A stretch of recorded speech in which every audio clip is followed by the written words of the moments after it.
I'm not eating that. I'm not eating that. Welcome back to another episode of Your Food Looks Funny. I'm your host, Marcus T. If you haven't checked out the show before, we're a show here for picky eaters and all those alike who just have a distaste for certain items. It happens. Follow us on the social medias, YFLF Podcast on Instagram and Facebook. We also have a group on Facebook as well. Your Food Looks Funny. Search that out.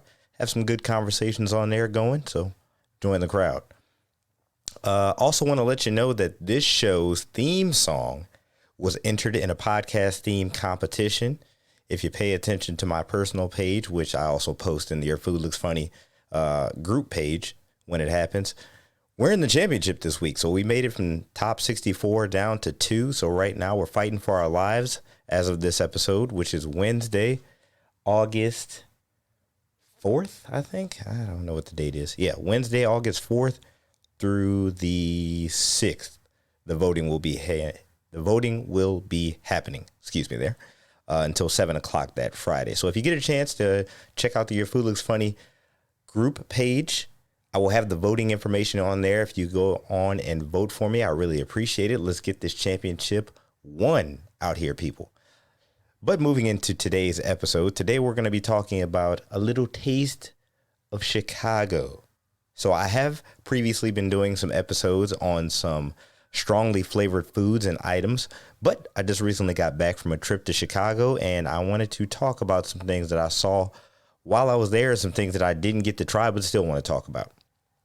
So getting into that, a few Chicago staples will be where we land at, and starting with the first one is deep dish Chicago style pizza. Okay, this is one of those things where people debate about pizza across the country. Who's got the best pizza, right? And in my opinion, it is not Chicago. Okay, it's not Chicago, but I'm going to preference it with this. I only had one place's pizza. So obviously I don't have the greatest spectrum of taste of Chicago style pizza, but the place that I had was Giordano's. I'm not sure if I'm pronouncing it right. Forgive me, Chicagoans, if I mispronounce that, but you get the gist of what I'm saying. It was too much. It was too much for me. I had it last year, actually. I didn't even have it on this trip. I had it last year when I was there. The tomato sauce on the top was a little bit much. And for those who don't know what Chicago style deep dish pizza is, for the most part, it's like 2 inches deep worth of toppings with a thinner crust that holds out the shell. And again, anybody who's hearing this getting frustrated as a Chicagoan, I'm describing it wrong, feel free to call into the show at 419-777-4259 or 419-77-PICKY to straighten out the description of what this pizza should look like from your eyes. But from mine, it was all topsy-turvy. And I don't know the last time I've said that, but I'm saying it right now. It was topsy-turvy. It had a lot of toppings on the inside. It was a lot of cheese going on the inside. And then my red sauce was on the top. Maybe all of them aren't done that way. But for this particular place, Giordano's, I'm not sure. I'm not trying to be offensive to anybody who lives there or is faithful to this restaurant. But the sauce on the top was killing me. It was killing me. Come on. So I couldn't. But I did research. And it was saying that the number one place to eat this at was called Lou Malnati's. And again, if I'm not saying these names right, please call in or text the show and correct me. I'm wide open to that. But Lou Malnati's version of this pizza looked a little better. I didn't see a whole bunch of red sauce on the top. It had a slightly thicker crust from what it seemed. And I like Detroit style. So Detroit style pizza is more about the thickness of the crust and less so about the toppings, cheese, and sauce. So it gives you a good amount of those things, but the crust is thicker with a pillowy texture to it, and it has a little crunch on the outside. That's my kind of deal. And I'm not from Detroit, so it's not like I lean one way or the other because of a certain regional preference. But I just like that kind of pizza over Chicago style. Everybody has their own preference in these things. That's why we're here. We're picky eaters, or you know somebody that is. Okay, so bear with me here.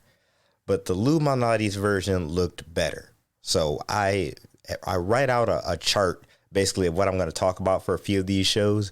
And when I realized what I was writing, it plays right into the show. So I'm writing good versus funny. Does it look good or does it look funny? Go figure, right? I would just now come up with that 50 something episodes into this show.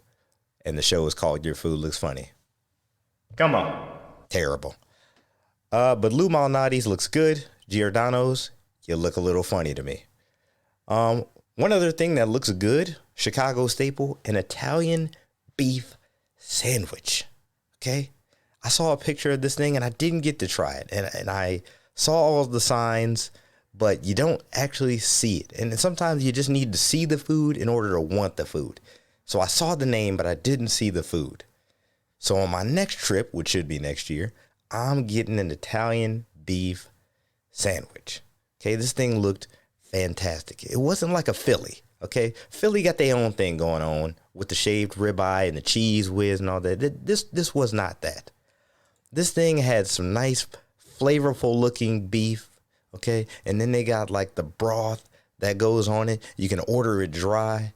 You can order it a little bit more dipped, which would make it a lot more soggy with the broth that they put on it. But the place they said was Al's Italian Beef. Chicagoans, let me know, is this the place to get an Italian beef sandwich? Al's, is that the spot? Because I need to know before I go back next year. Al's Italian Beef. Okay, I need to check this out on the thick roll again.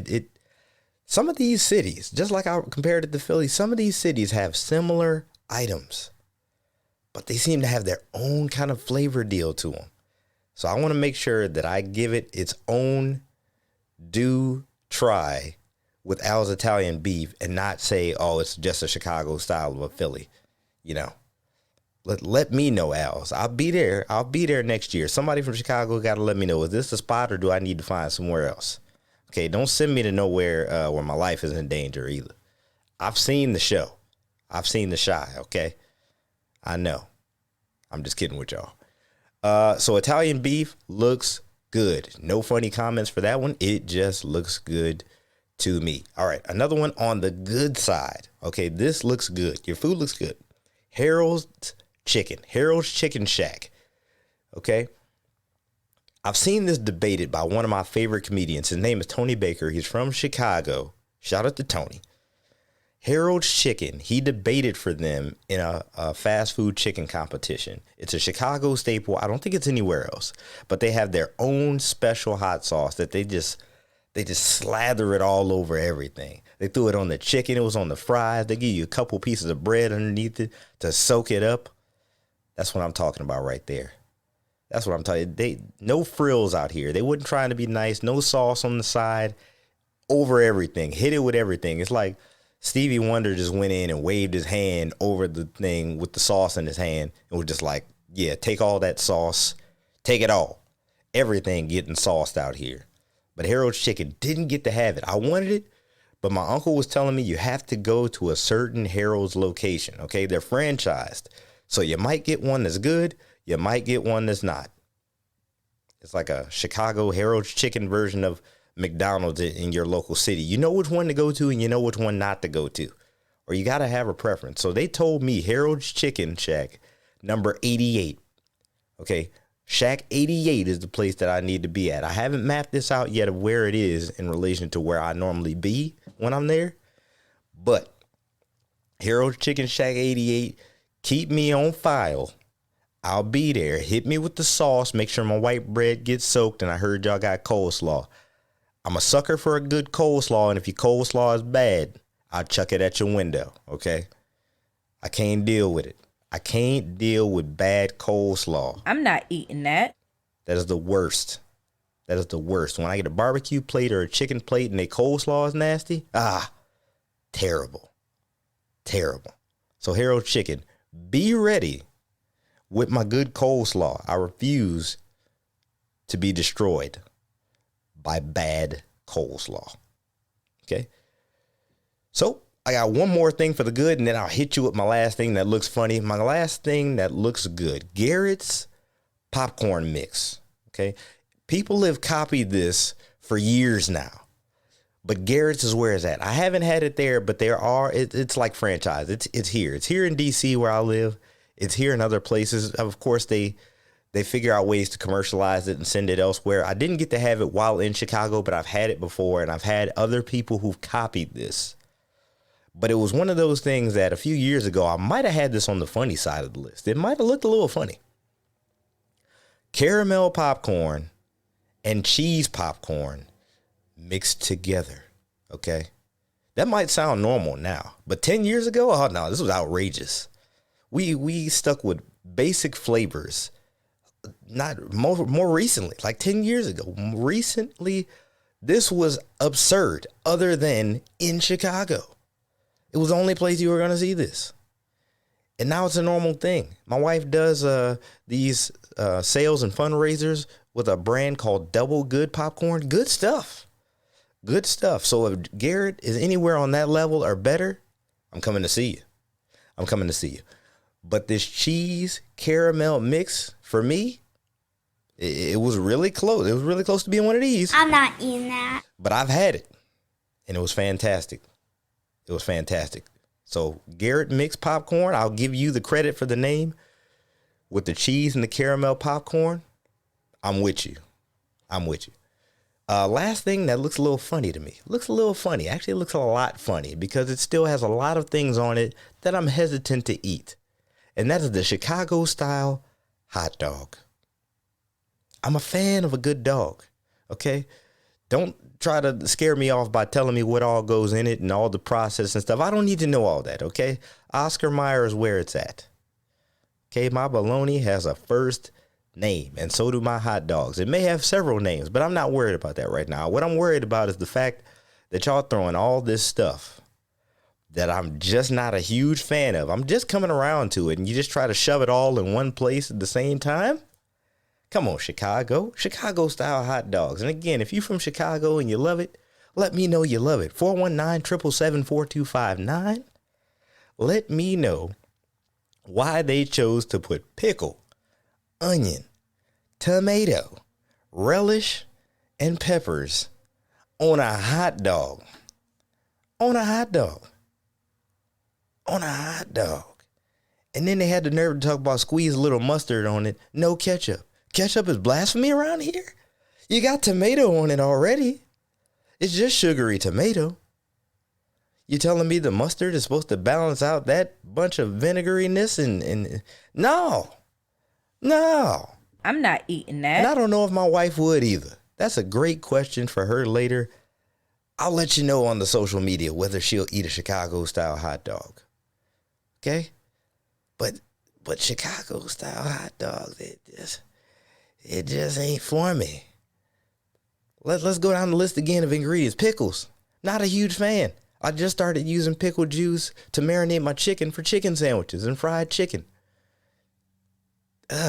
Onion. As a kid, hated onions. Now, I can tolerate them. They're good. I can dig it. Tomato. That's the bottom of my list on this one. The bottom. Tomatoes? No, they got to be cooked down. It's got to be a sauce. It's got to be ketchup. And at the point that they become ketchup, they're basically just red sugar. It's just a red sugar sauce at that point. Relish. It's just pickles all over again. Just a little sweeter. Blend it up. That's all it is. Peppers, hit and miss. Depends. But because they're raw, not my deal. I need some hot and ready.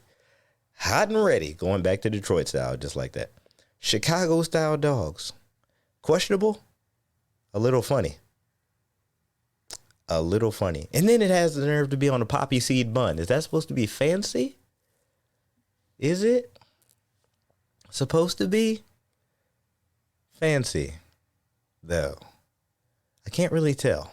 I couldn't really tell what they were going for there with that. But somebody let me know. Yep. And the last thing I have to say about a dog is a question. Is a hot dog a sandwich? I need to hear opinions on this. Is a hot dog a sandwich? I've seen it debated several times, but not quite to the point that I'll actually agree to it. Because the way they top this Chicago style dog, it might as well be a burger. That's all I got to say about it. But thank you guys for listening. Come out and check out next week's show where I get back into some strongly flavored foods. Not sure which one yet, but I'll get back into those. Make sure you listen after the song goes off for some further details. Appreciate you guys for listening. See you guys next week. All right.